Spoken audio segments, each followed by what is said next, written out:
Assalamualaikum warahmatullahi wabarakatuh. Anda bersama saya lagi, Ustaz Azrul Ismail, UAI, di dalam podcast Santai Kopi bersama Mawib.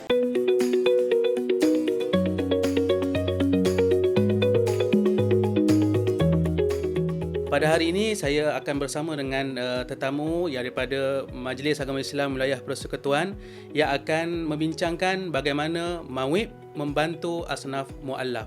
Bersama saya tetamu pada hari ini adalah Ustaz Muhammad Saiful Hafiz Vija bin Abdullah. Apa khabar Ustaz? Alhamdulillah. Boleh tak Ustaz perkenalkan diri secara ringkas dan apa tanggungjawab Ustaz di Mawib berkaitan dengan muallaf?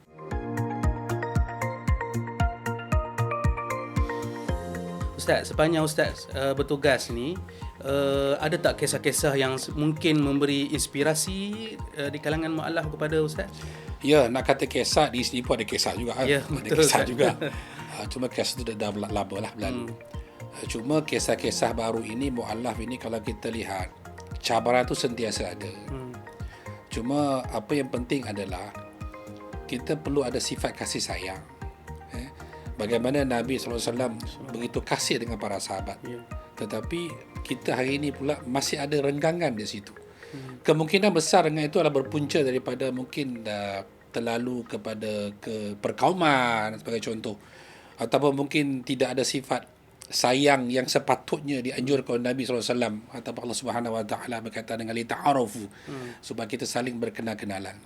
Kalau ada sifat-sifat yang macam itu, insya-Allah muallaf yang memeluk agama Islam itu akan dapat kasih sayang, akan dapat kepada santunan, akan dapat kepada perhatian, akan dapat kepada satu timbang tara dalam kehidupan. Sebab dia akan dua benda akan berlaku. Sebagai contoh, kalau muallaf itu berkahwin dengan orang lain, Islam asal, orang Melayu contohnya, maka pihak keluarga Melayu itu perlu ada satu inisiatif tentang kepedulian. Kalau hanya setakat berkahwin tapi tidak peduli, maka akan berlakulah kehidupan yang songsang sebegitu. Kepincangan lah, maksudnya tidak ada balance dalam kehidupan. Ya, dia perlu ada fizikal, ada spiritual, dua itu. Betul, bagus Ustaz. Dari segi saya lihat, kadang-kadang problem yang besar berlaku kepada orang muallaf ni ialah support daripada keluarga, daripada mereka mula peluk Islam sehinggalah sampai mereka meninggal dunia lah. Dan biasa yang kita lihat, orang yang memeluk Islam, muallaf ni dia ada problem dengan keluarga dia yang masih belum Islam. Dari segi keadaan begitu, adakah Mawib ada beri bantuan ke ataupun ada beri sesuatu untuk mereka release ataupun mereka rasa tenang? Okey, gini, itu rare lah, biasalah. Kalau kata berlaku pemelukan Islam dan berlaku kematian sebagai contoh, maka akan ada pihak-pihak akan menuntut.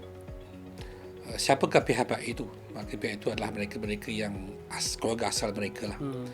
Tetapi kalau kita lihat lately hari ini, fenomena itu agak kurang berlaku disebabkan ramai muallaf yang dah keluarga mereka tahu pun, dan mereka tahu, dan benda ni semakin mudah pada hari ini. Walaupun ada berlaku 1-2 kes yang menjadi perebutan dan sebagainya. Tetapi kalau kita lihat fenomena hari ini, Mawib dan kerjasama Jawi dan juga pelbagai NGO Islam yang ada di Malaysia, khususnya di Wilayah Persekutuan Kuala Lumpur, ketika kerjasama tu makin erat lah. Kalau berlaku kematian, apakah peranan Jawi? Apakah peranan Mawib? Maka masing-masing ada peranan dia. Kalau hari ini kita lihat contohlah berlaku kematian pada pihak muallaf, maka kita ada khairat kematian daripada Mawib itu sendiri. Dan menguruskan jenazah itu adalah pihak Jawi. Ataupun mungkin NGO contohnya Perkim yang sanggup turun padang dengan kerjasama Jawi, Perkim atau Maksudnya Mawib. dia tidak akan ditinggalkan. Tidak akan ditinggal, insya-Allah. Sehinggalah sampai ke peringkat perkuburan sekalipun, maka ada di situ peranan Mawib dan Jawi, dan juga pihak masjid yang di wilayah itu. Ini satu pendekatan yang saya kira mempunyai satu ketinggian dalam agama kita sebenarnya, memberi satu kelepasan, keleluasan kepada para muallaf kita ni untuk mereka memeluk agama Islam. Satu lagi saya nak tanya Ustaz, dari segi apabila mereka memeluk Islam, sudah tentu banyak benda mereka nak belajar. Mereka nak puasa, mereka nak solat, mereka nak segala pengamalan dalam Islam itu. Mereka belajar macam mana Ustaz? Ada diberi kelas-kelas khas ke? Sebenarnya kalau kita lihat contoh memeluk Islam saja, khusus di Ketia Contoh di wilayah Sekutuan Kuala Lumpur lah. Kita ada kelas di Jawi, dianjurkan Jabatan kelas. Agama Islam Wilayah Sekutuan. Bukan setakat waktu siang, malam pun ada. Subhanallah. Mana di masjid-masjid terpilih di seluruh wilayah Sekutuan. Berjadual lah. Berjadual. Kita juga ada di Perkim. Kita juga ada Perkim Kuala Lumpur, Perkim sebahagian daripada sempadan di Kuala Lumpur. Kita juga ada NGO tertentu yang menganjurkan kelas pengajian mu'alaf. Cuma masalah sekarang ni, adakah mu'alaf itu sanggup hadir ke tidak? Itu satu persoalan lah. Cuma kalau kita lihat secara fizikal, ramai yang hadir. Dan mawib, sesuatu istimewa lah, ada juga pengajian itu diberi dengan allowance kehadiran. Oh, subhanallah. Satu istimewa bahawa Maksudnya hadir dapat allowance. Mungkin kita boleh anggap sebagai satu-satunya negara di dunia lah kot. Biasanya kalau kita pergi tuition, kita kena bayar. Kita kena bayar, Tapi di Malaysia ni, kita pergi tuition tetapi kita dibayar. dibayar. Kenapa dibayar? Sebagai satu bentuk galakan. Dan inilah peranan zakat lah sebenarnya Ustaz, saya kira. Betul. Untuk mereka mendekatkan diri mereka kepada agama. Sebab itulah nama mereka pun kita panggil mu'allafah qulubuhum, supaya hati mereka itu jinak dengan agama Islam. Sebagai Dia istimewa satu, Saudara Azrul. Sebab tu pembayar zakat ni, mereka bukan sekadar membayar saja. Kan beri sumbangan untuk zakat tahunan atau zakat bulanan ataupun zakat sebagainya. Di situ sudah bermulanya pahala. Oh, okay. Apabila mu'alaf itu membuat pengajian di mana-mana tempat, bermula dengan alif, ba, ta sampai ilal ayah sampai ya, maka pahala itu akan mengalir kepada mereka-mereka yang telah mengeluarkan zakat sebenarnya. Beruntung orang yang mengeluarkan zakat, syurga menanti anda. Allah. Amin.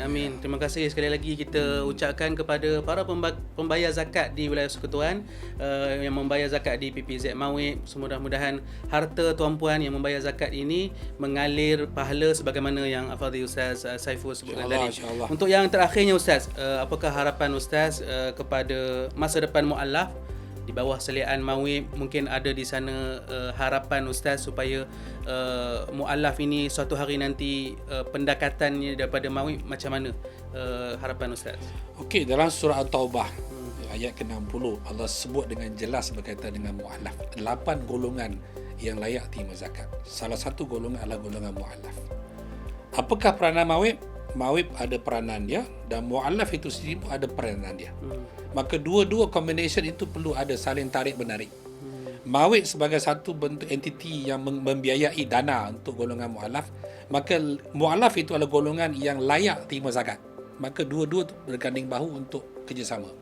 So apa sekalipun adalah kita mengharapkan bahawa mu'allaf hari ini, sebelum hari ini akan datang, dulu kini dan selamanya, kita mengharapkan bahawa golongan mu'allaf ini akan dapat disantuni dengan cara terbaik. Dengan dana zakat yang ada, sebab itu adalah hak mereka. Orang kaya berhak atas orang miskin berhak atas orang kaya. Maka bila ada dua entiti ini bergabung, insya-Allah dana zakat pada Mawib dapat membantu golongan asnaf, yakni mu'allaf, maka mu'allaf itu berhak ke atas mereka atas dana zakat itu sendiri. Alhamdulillah. Ini yang kita sebut sebagai wa ta'awanu 'alal birri wat taqwa. Kita saling bertolong bantu di atas perkara kebaikan dan juga ketakwaan kepada Allah Subhanahu wa taala. Terima kasih sekali lagi Ustaz di atas perkongsian kita pada hari ini. Mungkin saya boleh tambah sikit. Sila Ustaz. Cuma saya nak serukan kepada semua mu'allaf ada di, khususnya di wilayah Sekutuan Kuala Lumpur, di Putrajaya, di Labuan, di Kuala Lumpur. Ambillah peluang yang ada selagi mana kita berstatus mu'allaf. Belajar itu adalah satu bentuk fardu ain. Bahawa daripada kita lahir sampai masuk liang lahat, maka this is a learning process kita panggil. Sampai mati pun kita kena belajar. Ambil peluang yang ada. Hadirlah di mana-mana pusat pengajian yang ada. Anjuran entiti badan berkanun berdaftar ataupun badan-badan yang memang menganjurkan pengajian mu'allaf ini. Maka insya-Allah Mawib ada di mana-mana untuk bantu anda semua, insya-Allah. Insya-Allah. Alhamdulillah, terima kasih sekali lagi kepada Ustaz Saiful. Mudah-mudahan segala perkongsian yang telah dikongsikan bersama kita memberi manfaat untuk ummah keseluruhannya. Anda bersama saya dan pada sesi yang berikutnya di dalam Santai Kopi bersama Mawib.